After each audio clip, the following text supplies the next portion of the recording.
सूत्र स्तोत्र और शास्त्र की क्लास में स्वागत है। आइए सबसे पहले श्री राधा रमन लाल के चरणारविंद में अपने निष्ठा को, प्रेम को, अपने समर्पण को व्यक्त करते हुए मंगलाचरण करें और उसके बाद हम मूल क्लास में प्रवेश करेंगे। मैं निवेदन करती हूँ मोहक से कि मोहक आज के मंगलाचरण का गान करे। यस मोहक बच्चे।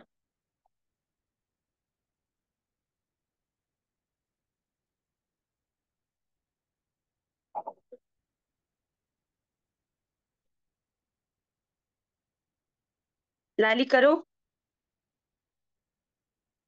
कृष्ण प्रिया आप करो चलो।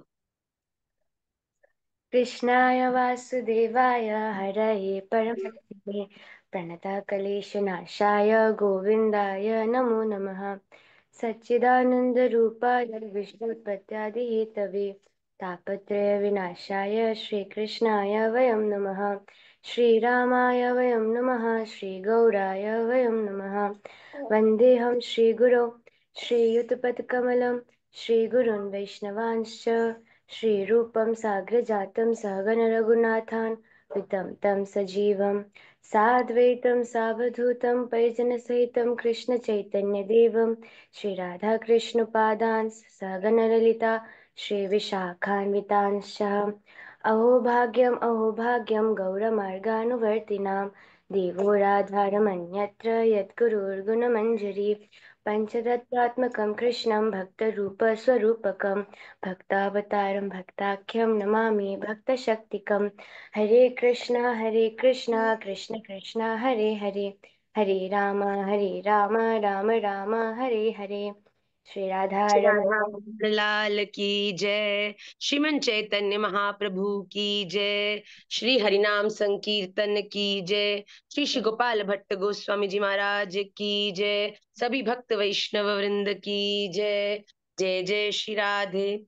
जय जय श्री राधे। जय जय श्री राधे श्याम निताई गौर हरि बोल। गौर प्रेमानंदे हरि हरि बोल। पंच वाञ्छा कल्पतरुभ्यश्च कृपा सिंधुभ्य एव च पतिता नाम पावनेभ्यो वैष्णवेभ्यो नमो नमः। आप सभी के श्री चरणों में मैं प्रणाम करती हुई आप सबके प्रति अपना खूब प्रेम व्यक्त करती हुई आप सभी को आज की क्लास में स्वागत करती हूँ। इस समय हम लोग चंडीगढ़ में हैं और महाराज श्री की बड़ी सुंदर यहाँ पर श्रीमद् भागवत महापुराण का जो सप्ताह है वो चल रहा है।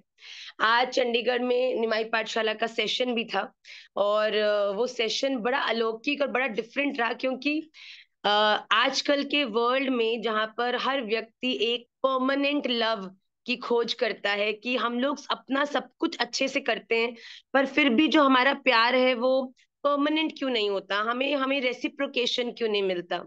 जो व्यक्ति इस जीवन में ये बात समझता है ना कि कोई व्यक्ति उसको तभी प्राप्त हो सकता है जब वो व्यक्ति चाहे कि मैं उसे प्राप्त हो जाऊं। आप किसी से प्यार करते हो वो आपका तभी होगा जब उसके मन में ऐसी भावना आएगी कि जैसे हम उसको चाहते हैं वो भी हमको चाहने लगेगा। तो भक्ति रसामृत सिंधु में बड़े सुंदर ये 9 स्टेप्स बताए गए हैं जिनमें क्रोनोलॉजिकली मतलब एक के बाद एक पैर रखकर जब हम लोग आगे बढ़ते हैं जीवन में तब हम अपने जीवन में उस परमानेंट डिवाइन लव को प्राप्त करने में सफल होते हैं। इसके लिए भक्ति रसामृत सिंधु में रूप गोस्वामी पाद का एक बड़ा सुंदर श्लोक है। आदौ श्रद्धा तथा साधु संगोत भजन क्रिया ततो अनर्थ निवृत्ति स्यात् ततो निष्ठा रुचिस्ततः अथासक्तिस्ततो भावः ततः प्रेमाभ्युदंचति साधकानां वयम प्रेम्णः प्रादुर्भावे भवेत् क्रमः। इसकी ऑर्डर क्या होता है देखो, आप अगर सीधा 5th क्लास में जाके बैठोगे ना और आपने अभी फर्स्ट सेकंड थर्ड क्लास पार नहीं करी होगी so everything in that class is going to give you depression क्योंकि कुछ समझ ही नहीं आएगा, क्योंकि आगे पीछे का कुछ पता ही नहीं है। पर आपके जीवन में जब आप ग्रेड 1 2 3 को पार करके 4th क्लास में जाओगे तो 4th क्लास की सारी पढ़ाई आपको इजीली समझ आएगी। उसी प्रकार इस दुनिया में भी अगर परमानेंट लव को हम अपने जीवन में स्थापित करना चाहते हैं तो उसकी भी एक प्रोसेस है जिसमें जो स्टार्ट होती है श्रद्धा पे। श्रद्धा होगी तो भगवान मिल जाएंगे? नहीं। फिर होती है आदौ श्रद्धा, फिर साधु संगोत, मतलब कि साधु संग, अच्छे वैष्णव संग को तुम प्राप्त हो जाओ तो प्राप्ति हो जाएगी? नहीं होगी। भगवान की प्राप्ति तो केवल तब होगी जब भगवान चाहेंगे कि मैं राधा को प्राप्त हो जाऊं। पर भगवान ऐसा क्यों चाहेंगे? क्यों राधा ने कोई बड़े अनुष्ठान करे हैं, कोई बड़े बड़े तप करे हैं, कोई बड़े बड़े अनुष्ठान हो रहे हैं? कुछ नहीं हो पा रहा भाई। ये माया बड़ी प्रबल है और इसमें भजन करना बड़ा कठिन है। तो इसीलिए रूप गोस्वामी ने ये 9 सीढ़ियां दी हैं अपने जीवन में प्रेम को स्थापित करने की। क्योंकि भगवान अगर एकमात्र किसी भक्त से रीझते हैं तो वो इसीलिए रीझते हैं क्योंकि उनका भक्त उनसे बड़ा प्यार करता है। भाई, तुमने कितने अनुष्ठान किए, कितनी माला कर,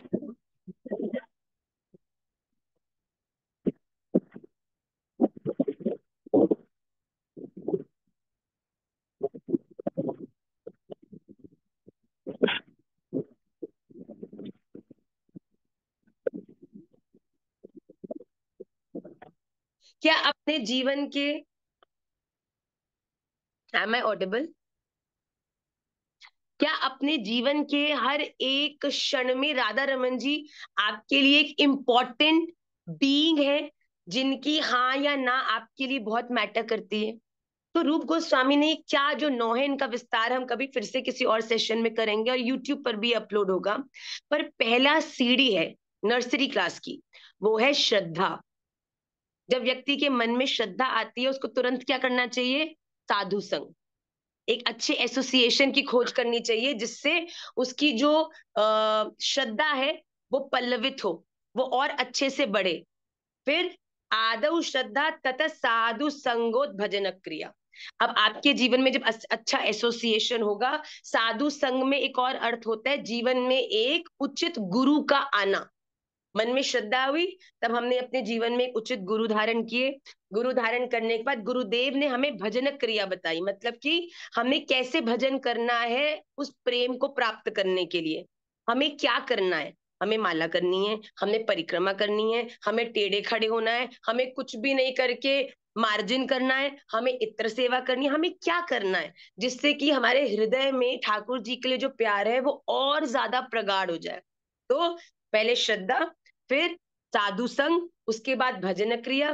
जब आप भजन करते हो तो क्या होता है? सबसे पहले अनर्थ निवृत्ति, मार्जिन सेवा मन में शुरू हो जाती है।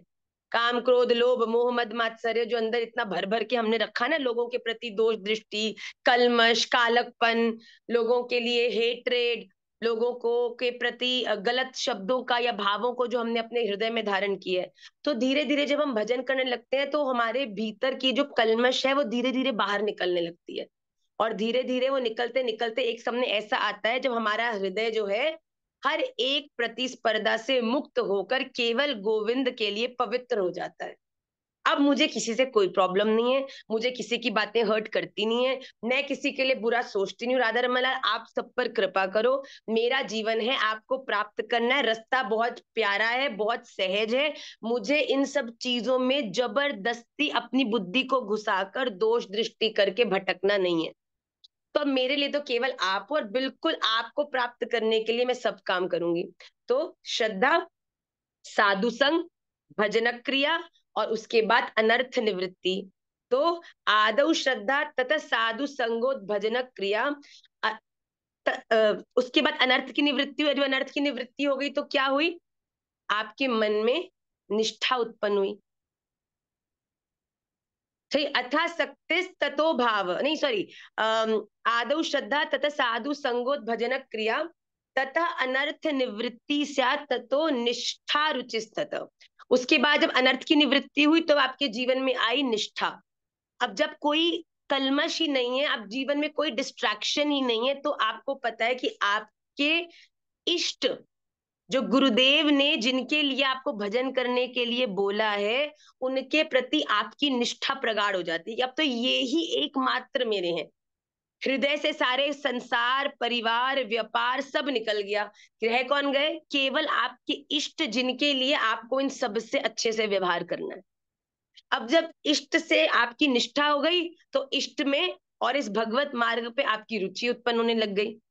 अब नहीं मन लगता इधर उधर की गॉसिपिंग करने में भैया, अब तो मन अच्छा लगता है जब केवल कथा मिले, कीर्तन मिले। अब ऐसे ऐसे जी जब निष्ठा बढ़ जाए, अब देखो जिससे प्यार करते हो, अगर डिस्को दीवाने वाला लड़का होगा कोई, तो डिस्को जाने में मजा आएगी।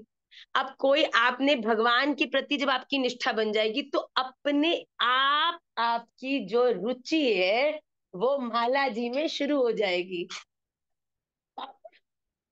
मेरे पिताजी मुझे देख के हंस रहे हैं और मुझे प्रणाम कर रहे हैं।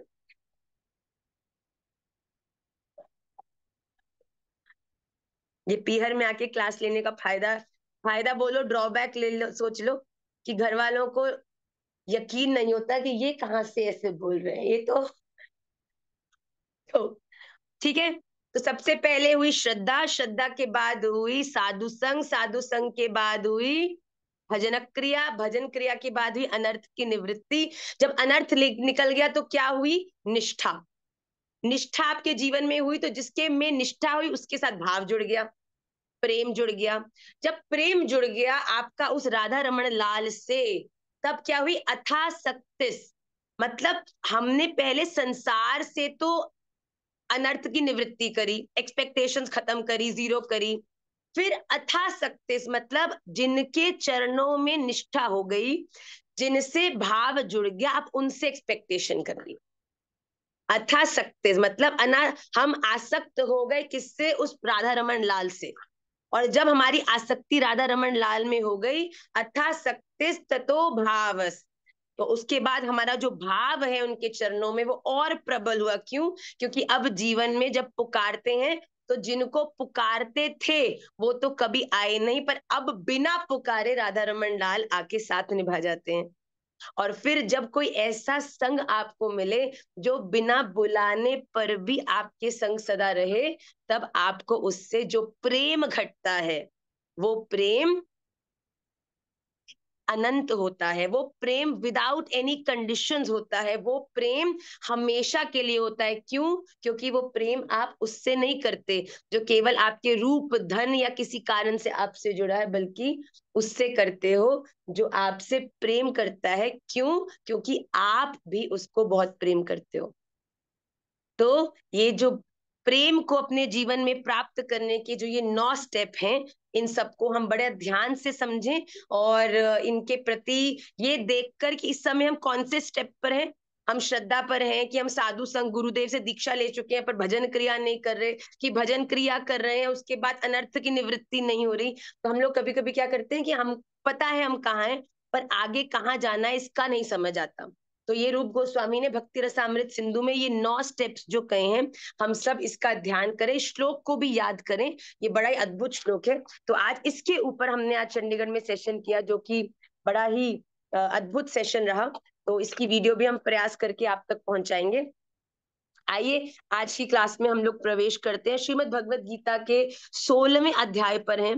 इससे पहले हमने फर्स्ट 5 श्लोकों में भगवान अर्जुन को बता रहे हैं कि संसार में रहने वाले कोई भी सामान्य नहीं है।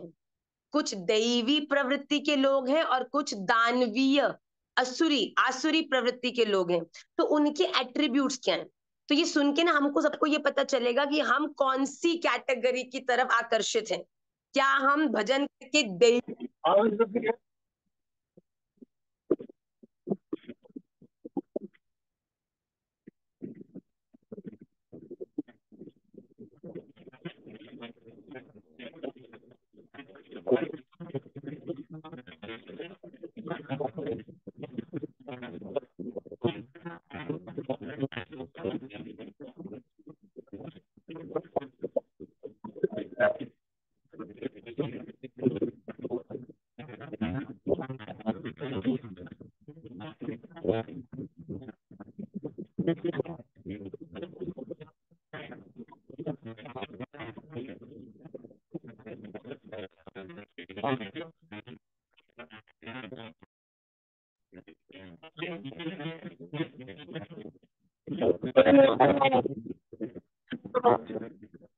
ओ,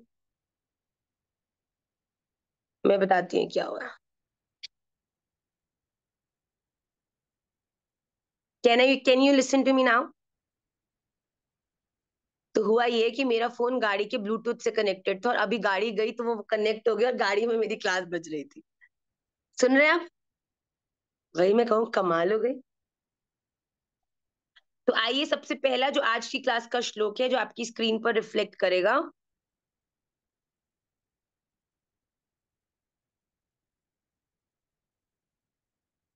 बड़े ध्यान से देखिएगा इसको, जल्दी से करके आज के सूत्र की बात, क्योंकि महाराज जी कथा में चले गए, हम भी दौड़ जाएंगे। द्वौ भूत सर्गौ लोके अस्मिन् दैव आसुर एव च, सॉरी, द्वौ भूत सर्गौ लोकेस् लोकेस्मिन् दैव आसुर एव च, दैवो विस्तारशः प्रोक्त आसुरं पार्थ मे शृणुः। द्वौ भूत सर्गो लोकेस्मिन् दैव आसुर एव च, दैवो विस्तारशः प्रोक्तः आसुरं पार्थ मे शृणु। अर्थात द्वौ भूत सर्गो लोके अस्मिन् दैवः आसुरः एव च, दैवः विस्तरशः प्रोक्तः आसुरं पार्थ मे शृणु। मतलब भगवान अर्जुन से कहते हैं, अर्जुन, अस्मिन् लोके, इस लोक में, भूत सर्गो, भूतों की सृष्टि यानी मनुष्य संप्रदाय दो प्रकार के हैं। दैव, एक तो देवी प्रवृत्ति वाले, और आसुर, एक आसुरी प्रकृति वाले। उनमें से देवी प्रकृति वालों का तो विस्तार पूर्वक मैंने तुझे कहा। अब तू आसुरम, आसुरी प्रकृति वाले मनुष्य समुदाय का भी विस्तार पूर्वक मुझसे उसकी कैरेक्टरिस्टिक सुन। तो यहाँ पे भगवान ने पहले दैवी प्रकृति के लोग कैसे होते हैं उनके बारे में प्रथम 5 श्लोकों में बताया, और अब भगवान अगले श्लोक में जो व्यक्ति आसुरी प्रकृति के हैं उनके बारे में बता रहे हैं। आइए, आपकी स्क्रीन पर जो नेक्स्ट श्लोक है वो रिफ्लेक्ट करेगा।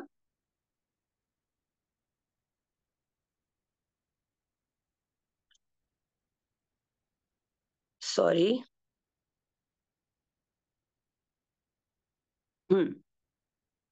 असत्यम अप्रतिष्ठम ते जगदाहुरनीश्वरम अपरस्पर संभूतम किमन्यात् काम हेतुकम। असत्यम अप्रतिष्ठम ते जगत आहु आहु अनिश्वरम अपरस्पर संभूतम किम अन्यत काम हेतुकम। अर्थात ते, वे आसुरी प्रकृति वाले मनुष्य, आहु कहा जाता है, कहा करते हैं कि जगत अप्रतिष्ठ, मतलब जगत आश्रय रहित, असत्यम सर्वथा असत्य, और अनीश्वरम बिना ईश्वर के, अपने आप केवल, अपरस्पर संभूतम स्त्री पुरुष संयोग से उत्पन्न है, अतएव काम हेतुकम, केवल काम ही इसका कारण है, इसके सिवा और कोई नहीं। अर्थात ये वो लोग जो ये सोचते हैं कि इस संपूर्ण ब्रह्मांड को चलाने का जो कारण है, या जिस कारण से ये पूरी दुनिया व्याप्त हो रही है या विस्तार को प्राप्त कर रही है, वो केवल काम है। ये जो दुनिया है ना, इसका विस्तार का कारण या इसकी एनर्जी किसी भी भगवान या ईश्वर पर प्रभावित नहीं है। ये केवल और केवल जो स्त्री पुरुष के बीच होने वाला संभोग है, काम है, उसके कारण से ही विस्तार हो रहा है। ये दुनिया का सबसे बड़ा क्या है? असत्य। वो कहते हैं ये दुनिया असत्य है और अप्रतिष्ठित है, क्योंकि ये जो बनाने वाले हैं वो भगवान नहीं, वो स्त्री और पुरुष है। ये सबसे बड़ा असत्य है, ये सबसे बड़ी गलत बात है। आइए अगले श्लोक में देखिए भगवान क्या, ये क्वालिटीज बताई जा रही हैं। जो व्यक्ति आसुरी प्रवृत्ति का है वो इस प्रकार के बिलीव्स को अपने जीवन में धारण करता है। नेक्स्ट श्लोक देखिए। जगत, हम्म, एताम दृश एतां दृष्टिं वष्टभ्य नष्टात्मानोऽल्पबुद्धयः प्रभवन्त्युग्रकर्माणः ध्याय जगतो हितः। एतां दृष्टिम अवष्टभ्य नष्टात्मनः अल्पबुद्धयः प्रभवन्ति उग्रकर्माणः श्रेयाय जगतः अहितः।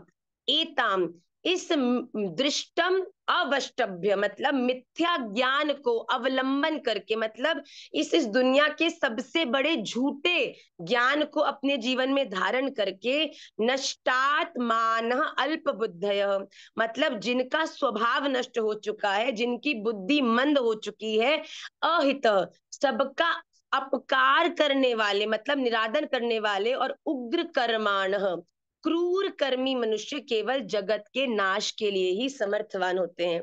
मतलब कि वो व्यक्ति जो ये सोचते हैं कि ये पूरी दुनिया केवल स्त्री पुरुष से ही व्याप्त है, ऐसे व्यक्ति जो अपने जीवन में इतने बड़े असत्य को धारण किए हुए हैं, भगवान कहते हैं कि ये केवल इस दुनिया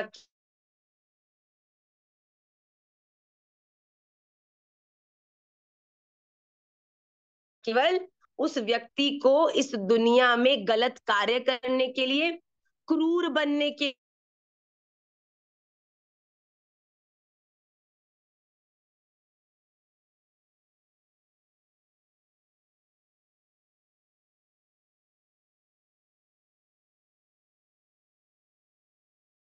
कहते हैं, ऐसा व्यक्ति जो अपने आप को सर्वोपरि मानता है, वो व्यक्ति जो ये सोचता है कि मुझसे ही विस्तार होगा, मैं ही कारण हूं इस दुनिया में, इस दुनिया को आगे बढ़ाने के लिए। भगवान कहते हैं ऐसा व्यक्ति का जो स्वभाव होता है वो पतन करने के लिए उपयुक्त होता है। सेकंड लास्ट श्लोक of Bhagavad Gita class today.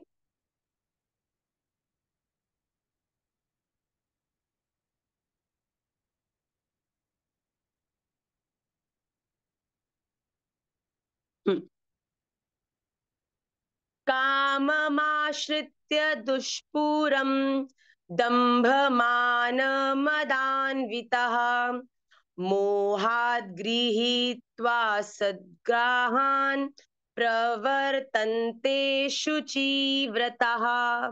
दंभ मान, दंभ मान और मदान्वितः मतलब मद मतलब अपने आप के अहंकार से युक्त हुआ मनुष्य, दुष्पूरम किसी प्रकार भी पूर्ण न होने वाली, कामम आश्रित्य कामनाओं का आश्रय लेकर, मोहात मोहित हुआ अज्ञान से, असदग्राहान मतलब मिथ्या सिद्धांतों को गृहीत्वा ग्रहण करके, अशुचि व्रत भ्रष्ट आचरणों को धारण करके संसार में विचरता है।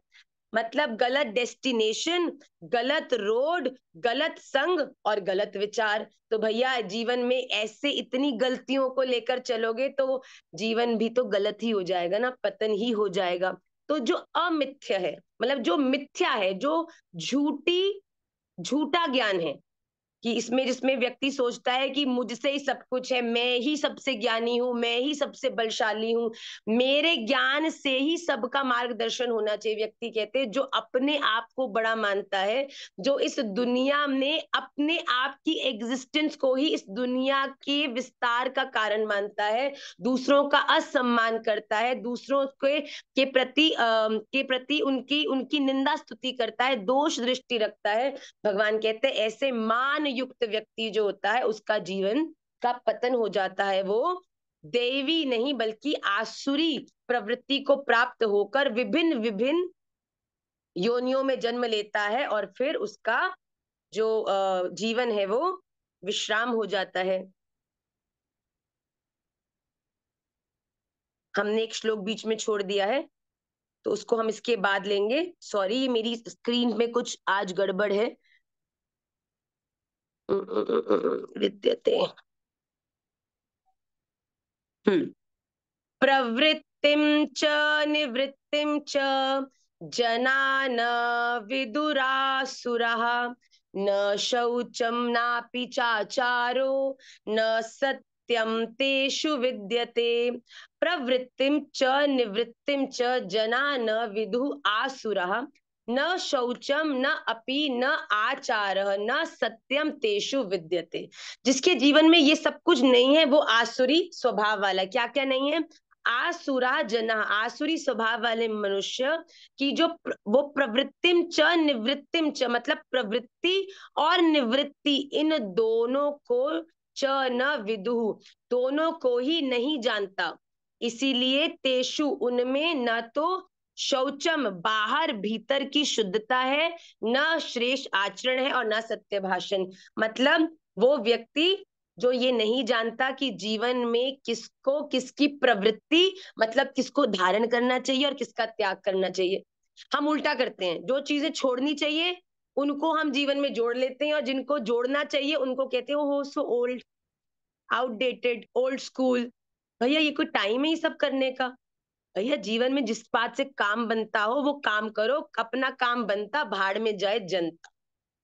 भैया ये ऐसे वाले डायलॉग अगर दिमाग में आ रहे हैं तो समझ जाओ कि तुम दैवी प्रवृत्ति के नहीं आसुरी प्रवृत्ति के बन रहे हो। इसीलिए अपने जीवन में मृदुभाषी सत्य का आचरण करना। देखिए आसुरी प्रवृत्ति वाला व्यक्ति हमेशा दम्भ में रहता है, हमेशा अपने भरोसे रहता है, पर दैवी प्रवृत्ति वाला व्यक्ति हमेशा दूसरों के हित में रहता है, हमेशा अपने शब्दों पे, अपनी वाणी पर, अपने आचरण का विचार करके ही कर्मों को करता है।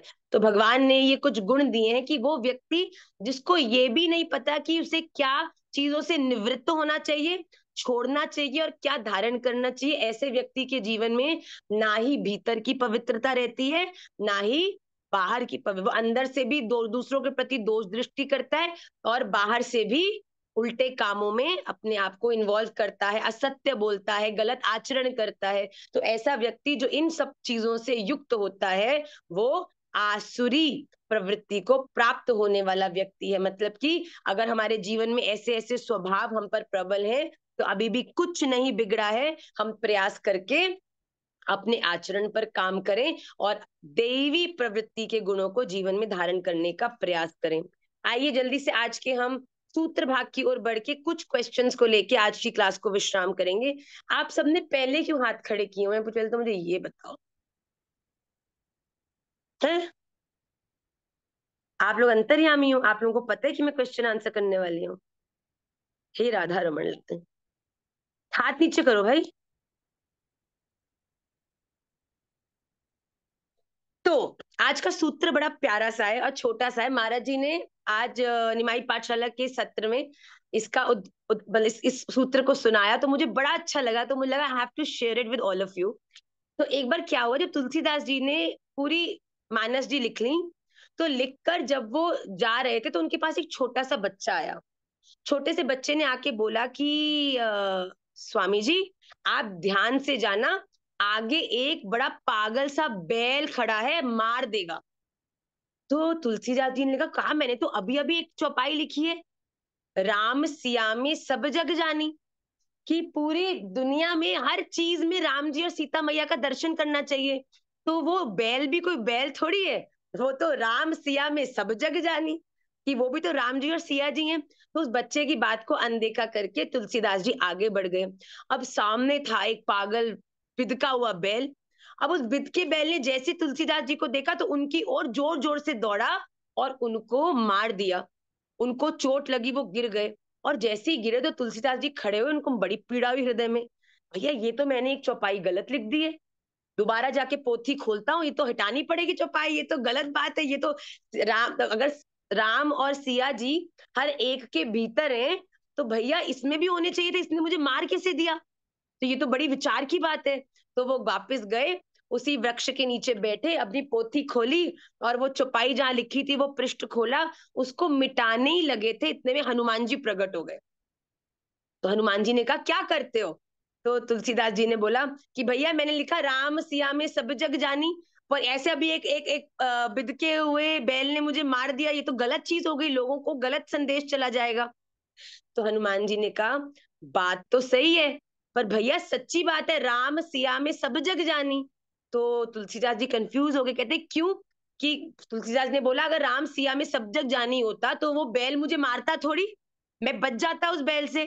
तो तुलसीदास जी ने कहा भाई एक बात बता, हनुमान जी ने कहा भाई एक बात बता, जब तू बैल की तरफ जा रहा था तब क्या हुआ? तो तुलसीदास जी ने, एक छोटे से बालक ने आके मुझे बताया कि सामने बैल है मत जाओ। तो तुलसीदास जी ने कहा वाह, हनुमान जी ने कहा वाह तुलसी, तुझे बिदके हुए बैल में राम जी और सिया जी नहीं दिखे तो ठीक बात है, पर आने वाले उस बालक में राम सिया नहीं दिखे, जो खुद वो बालक का रूप धारण करके तेरे सामने आए और तुझे कहा कि भैया आगे मत जाओ क्योंकि आगे बैल है।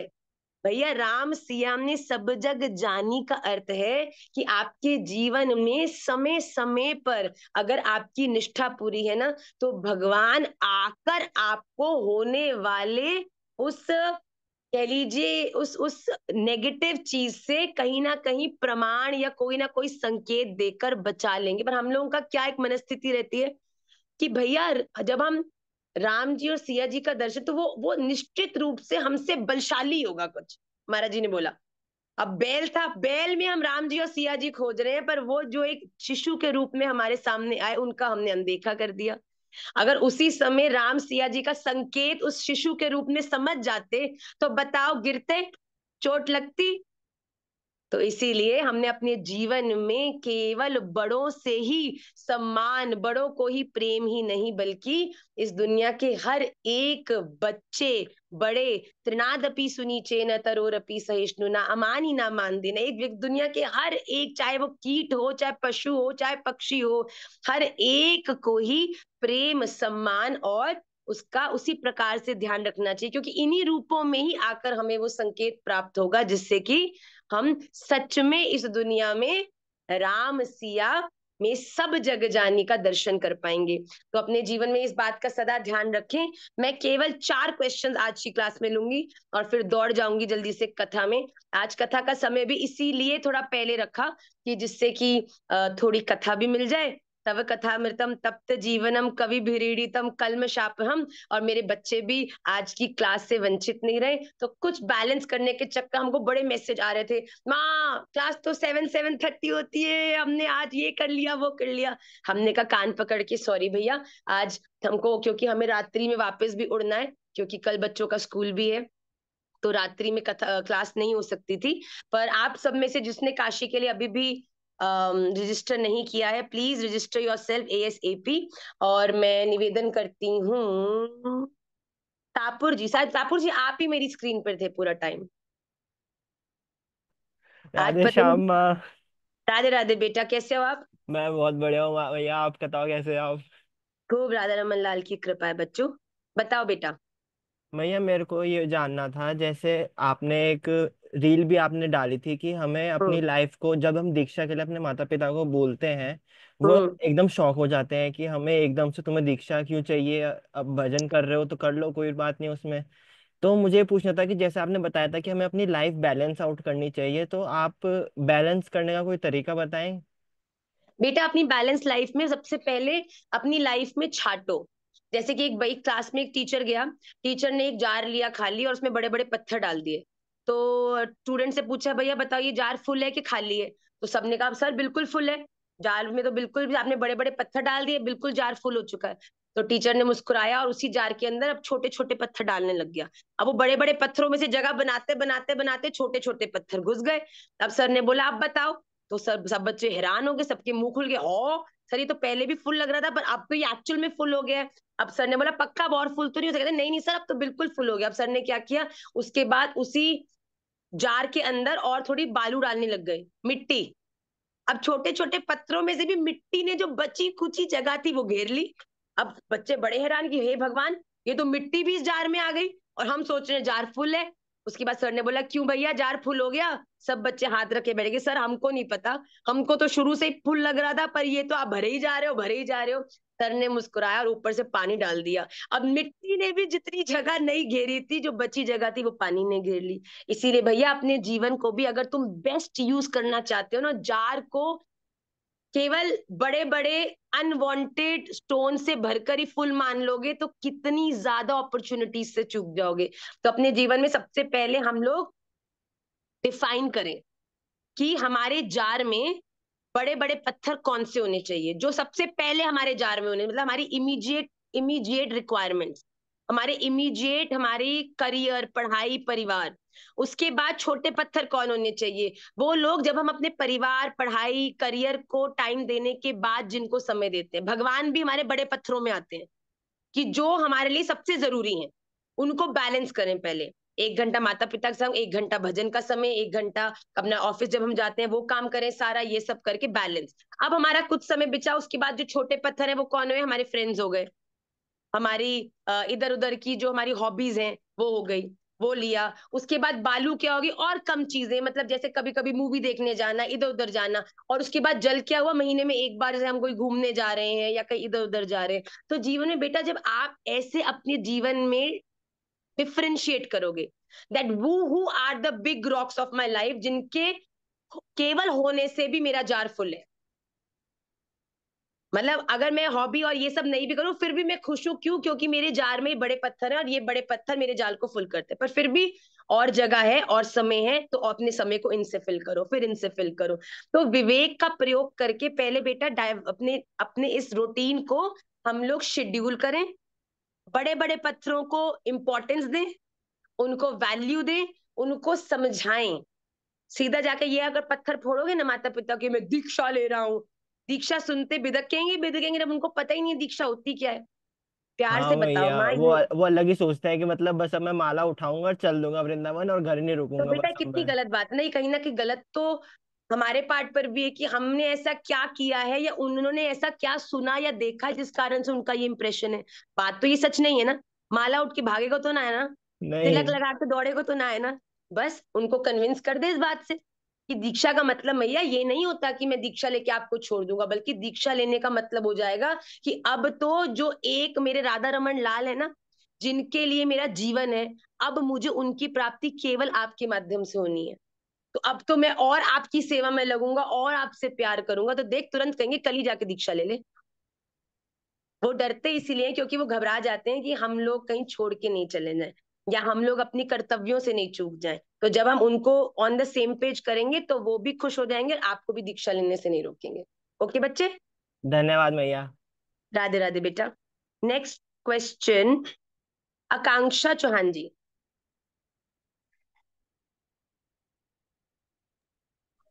राधे राधे भैया। राधे राधे बेटा। एंड सबसे पहले मैं आपको ये बोलना चाहती हूँ कि लास्ट आई थिंक 3 महीने से मेरे को ऐसा कुछ क्वेश्चन नहीं है स्पेशल। मैं बस आपको ये बताना चाहती हूँ कि वो कमल नयन वाले ने जादू कर दिया है।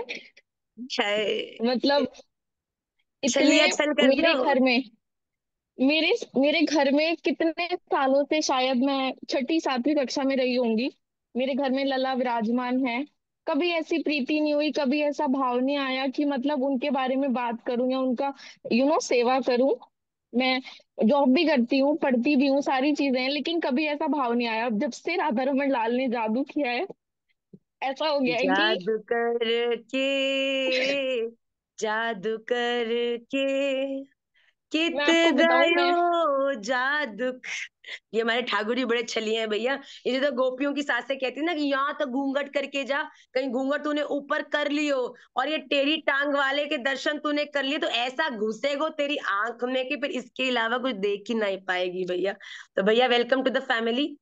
हम सब इसी इसी रोग के ग्रसित हैं, हम लोग सब इसी थैली के ही चट्टे बट्टे हैं। तो परिवार में आपका स्वागत है। तो वेरी गुड बेटा, इससे बड़ी मेरे और क्या मेरे घर में उपलब्धि हो है, सकती है। मेरे घर में है मैया। और ऐसा प्रेम हो गया है ना। अब जैसे समय नजदीक आ रहा है, मेरी मम्मी कहती हैं कि ठाकुर जी को पता है अब तो दीदी चली जाएगी ब्याह करके। तो वो कह रहे हैं कि कुछ जो दिन बचे हैं, कुछ महीने बचे हैं, अब दीदी का थोड़ा सेवा का भाव ले लिया जाए। और पूरी मैं सेवा वहीं कर। से हूँ मैया, मथुरा वृंदावन साइड से ही हूँ। वाह वाह वाह, बहुत सुंदर बच्चे, खूब सेवा आपका कर, खूब आनंद। इतने इतने दिन से आपको सुनती हूँ, महाराज श्री को सुनती हूँ, उनकी कथा सुनती हूँ। आप बिलीव नहीं करेंगे, फिल्मी गाने मैंने सुनना छोड़ दिया है जब से राधा रमन लाल अरे की मैं क्यों क्यों दीवानी प्रॉब्लम हुई है, हूँ। मुझे बात बताओ। तुम्हारा केंद्र सही है तो फिल्मी गाने क्यों गड़बड़ है, बताओ। का हमने वो सुना, वो रांझिया वे और जो लोग है पता है क्या भाव। बोलते हैं? भैया हमको तो लगता है इस दुनिया का हर एक प्रेम का गीत जो है मेरे राधा रमन लाल पे बिल्कुल बिल्कुल बैठता है। कोई भी भाव करो, अगर तुम याद मतलब गीत को लौकिक मानकर उसके अंदर अपने अनस्टेबल रिलेशनशिप का चिंतन करो तो वहां अपराध भी होगा। पर भैया उसी गाने के ऊपर कि आप अगर अपने ठाकुर जी का चिंतन कर रहे हो कि जहां बिठाएगा जहां कराएगा, वो क्या भाव था, क्या उसके लिरिक्स क्या थे, हम भूल गए। कि जहाँ जो भी, ले चलोगे वहीं मैं चलूंगा। बस तो फिर बस जहाँ ले चलेंगे वही चल ले लाली। खूब आनंद से अपना बस। भजन करे, सेवा कर बेटा। सूरज खन्ना जी, एक सेकंड, हम आपको,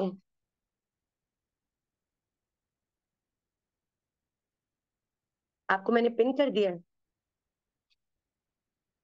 एक सेकंड में करती हूँ। चलो सही, स्वयं तुम बोलो तब तक। दीक्षा, भैया हम तो आपको म्यूट अनम्यूट ही नहीं कर पा रहे हैं, इन्होंने हमको अनहोस्ट कर दिया है। दीक्षा को बोलो,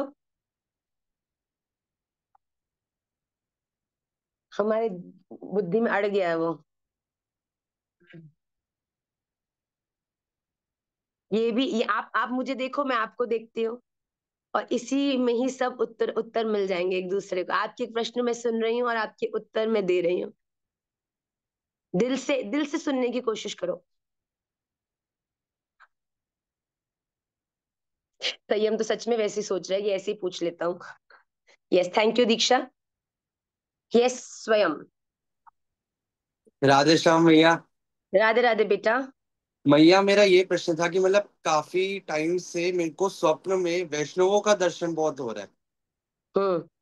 मतलब धाम भी दिख रहा है, वैष्णव भी दिख रहा है, तो मतलब समझ नहीं आ रहा। और एक बारी तो महाराज जी भी दिखे थे, मतलब मैं उनको पहचान नहीं पाया, पर अपना वो दिव्य ज्योति की तरह निकल के आता है ना कोई कभी, वो हुआ था महाराज जी के साथ। तो मेरे को समझ नहीं हाँ आया, मतलब बहुत टाइम से हो रहा है मेरे साथ ये। बेटा, आप जिसका चिंतन करते हो ना, हम लोग ये रील भी आज डालने वाले थे ब्रेकिंग न्यूज पर, तो बच्चों ने हमसे पूछा कि हमको आप दिखते हो स्वप्न में, महाराज जी के संग आते हैं, आप दोनों आते हैं, इसका क्या मतलब है। डल गई, आज रील डल गई तुम्हारे लिए, सुन नहीं मैंने रहा था। प्रश्न डाला था उस पे, शायद आप ही का प्रश्न पड़ा है फिर हम लोगों ने, मैंने है ना। डाला था प्रश्न उस हाँ, पे। तो उसका अर्थ ये होता है बेटा कि आप जिसका चिंतन करते हैं ना, जिसको याद करते हैं, जिसके बारे में सोचते हैं, तो आपके सबकॉन्शियस माइंड में वो व्यक्ति चला जाता है। और जब वो व्यक्ति आपके सबकॉन्शियस माइंड में, तो आप रिलैक्स स्टेट में होते हो, स्वप्न में वो ही आपको दर्शन देते हैं।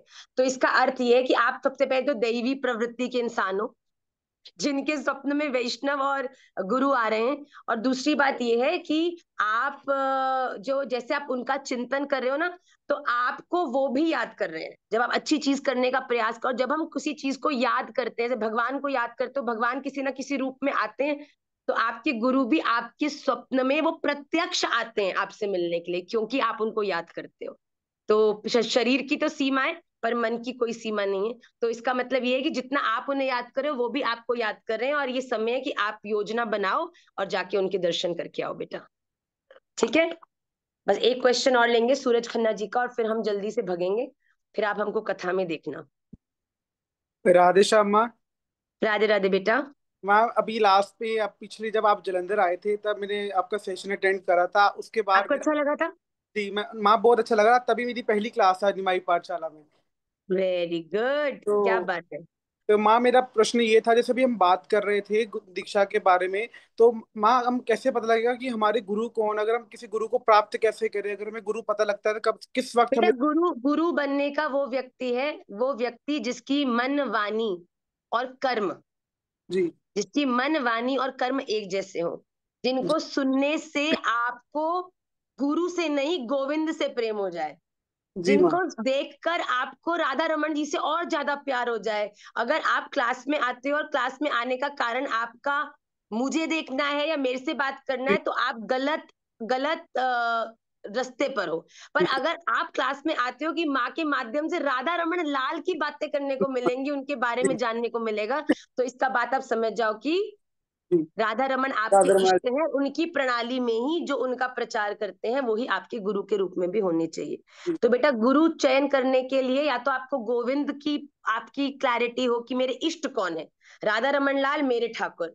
अब जी राधा रमन लाल की प्रणाली में कौन है जो राधा रमन का प्रचार कर रहे हैं, जिनकी वाणी सुन के आपको राधा रमन जी से प्रेम हो रहा है, जो मुख्य 4 परंपराओं में से जो 4 संप्रदाय हैं, उन चारों में से किसी एक के अंतर्गत आचार्य गादी पर है। फिर जी आप इन सब का विचार करके फिर आप उनसे जी दीक्षा लो। जी माँ, जैसे मैं वृंदावन आता हूँ दर्शन करने के लिए, राधा रमन लाल जी के भी दर्शन करता हूँ, लेकिन मेरे जो भाई लोग हैं, जो मतलब मेरे कजन हैं, वो मेरे को आने नहीं देते। मेरे घर पे बोलते कि ये वहां जाके बाबा बन जाएगा, ये पाखंडी है, ये मतलब ऐसे बन जाएंगे, तो उनको मत भेजा करो मेरे साथ घुमाने बेटा मंसूर। इसके लिए ओनली सोल्यूशन है कम्युनिकेशन। जो लोग ये जिसको बोलते हैं, आप जो उनकी बात सुन के अगर ये सोच रहे हैं कि आप बाबा बन जाओगे, तो आपकी बात सुन के ये भी तो मानेंगे ना कि बाबा नहीं बनोगे, भक्त बनोगे। और भक्त कौन होते हैं? जो इस दुनिया में संसारी लोगों से बहुत बहुत अच्छे तरीके से अपने जीवन के संबंधों को और कर्मों को करते हैं। तो जब आप अपनी लाइफ में अपनी ड्यूटीज भी अच्छे से करोगे, भक्ति भी अच्छे से करोगे, तो वही लोग जो इस समय आपके बारे में उल्टा बोल रहे हैं, वो आपके फॉलोअर हो जाएंगे। जी हमारे मैम, बहुत हुए इनसे। मैंने बात वगैरह करनी बंद कर दी है। मेरे को ये लगता है मैंने कहीं गलत तो नहीं किया। बिल्कुल नहीं। जो आपके मार्ग में आपको डिमोटिवेट करते हैं, हम तो खुद ही, हमने, हमारे बच्चे पहले क्या करते थे, कोई भी व्यक्ति अपनी नेगेटिव ऑरा के कारण अगर किसी जी वीडियो पर कुछ रैंडम नेगेटिव कमेंट करता, तो ये सब मैंने देखा। ओहो, ऐसी होती मधुमक्खी का झुंड में कोई हाथ डाल देता है तो सब किसी करके उसको खा जाते हैं। तो मैंने एक दिन पढ़ा, ये लोग ये सब यहीं बैठे हंस रहे हैं, तो किसी ने कुछ ऐसे लिख दिया, कुछ ऐसे ही, मतलब लोग अपनी अपनी मनस्थिति से लिखते हैं। तो ये लोग तो धक्का धक धक्का, मैंने कहा तुम लोग बड़ी निष्ठा से क्या कर रहे हो? कह रहे मैं गालियां निकाल रहे। मैं किसको? कह रहे ये किसी ने कुछ लिखा है। तो हमने बोला भैया नहीं नहीं नहीं, ऐसे अपनी ऊर्जा को, इतनी अनमोल ऊर्जा को आप नेगेटिव लोगों की नेगेटिविटी हटाने के लिए जो यूज कर रहे हो ना, वो उसकी नेगेटिविटी तो हटा नहीं रहा, आपने भी क्रोध को उत्पन्न कर रहा है। तो ऐसे लोगों को ब्लॉक कर देना चाहिए तुरंत। Why do you want to get into all? Does that make any difference to you? Does that make any difference to your work? तो बहुत अच्छा किया बेटा। जो लोग आपके जीवन में आपको नेगेटिव करने की कोशिश करते हैं, डिमोटिवेट करते हैं, उनको डिलीट ही कर देना चाहिए, ब्लॉक ही कर देना चाहिए और इग्नोर कर देना चाहिए। तो जी मैं इससे बिल्कुल आपके पर, एक दिन जब आप बहुत सुंदर भक्त बन जाओगे ना, और आप बड़े प्रोग्रेसिव होगे बेटा, तब वही लोग आपके फ्रेंड बनने की भी कोशिश करेंगे, आप देखना। ठीक है? On Radhe this Shyam. Note we will end today's class. मैं सॉरी चाहती हूँ क्योंकि मुझे भगना है, और मेरी अभी 10 बजे की फ्लाइट भी है, उसके लिए मुझे 8 बजे कथा से भी भगना होगा। तो मैं आप सबको नेक्स्ट संडे मिलूंगी। प्लीज आप सभी लोग, जो हम लोगों ने भगवत गीता के जो अगले 5 श्लोक किए हैं, उनको आप पढ़िएगा। वो ज्यादा पढ़ने वाले वैसे हैं नहीं है, हमें क्यों आसुरी प्रवृत्ति के बारे में ज्यादा जानना है भैया? हमको दैवी प्रवृत्ति को अच्छे से समझकर उसका आचरण करना है। क्या नहीं करना, उस पर ज्यादा बुद्धि मत लगाया करो। क्या करके ठाकुर जी मिलेंगे, उसको अपने जीवन में उतारने की कोशिश किया करो, वो ज्यादा इजी तरीका है। हम लोग कभी कभी आसुरी प्रवृत्ति के जो गुण है ना, उनको देख के बड़े डिमोटिवेट भी हो जाते हैं। ओ माय गॉड, ये भी असत्य भी बोलती हूँ, उल्टा भी करती हूँ, दो दृष्टि भी भैया मेरा तो गया। पर करते हैं हाँ, ये करने से ठाकुर जी की दृष्टि में आ जाओगे, तो वो करने का प्रयास करो और जीवन में प्रसन्न रहो। आपके जीवन में भक्ति है, उसका एकमात्र प्रमाण कंठी तुलसी की माला या तिलक नहीं है, वो आपके मुख पर मुस्कुराहट है। अगर आपने प्रतिकूल अनुकूल हर एक परिस्थिति में मुस्कुराना सीख लिया ना, इसका मतलब है कि आपके भीतर से ही आपने, आपके राधा रमन मुस्कुरा रहे हैं, आपके राधा रमन बीट आपके भीतर एक्टिव हो चुके हैं। तो भैया इसलिए आप भक्त हो, उसका प्रमाण देना हो तो मुस्कुराते हो तो जी उठते हैं मरने वाले, मुस्कुराहट ही तेरी जीते जी करती मरण। अरे जितनी मुस्कुराहट तुम देख के राधा रमन जी के बावरे से फिरते हो ना, राधा रमन जी भी तुम्हारी इस मुस्कुराहट के लिए उतने ही बावरे हैं भैया। इसलिए डोंट लूज इट। हम भी राधा रमन जी मंदिर जाते हैं और देखते हैं ना, दंतावली दिख रही है, मुस्कुराहट थोड़ी बढ़ रही है कि नहीं बढ़ रही है?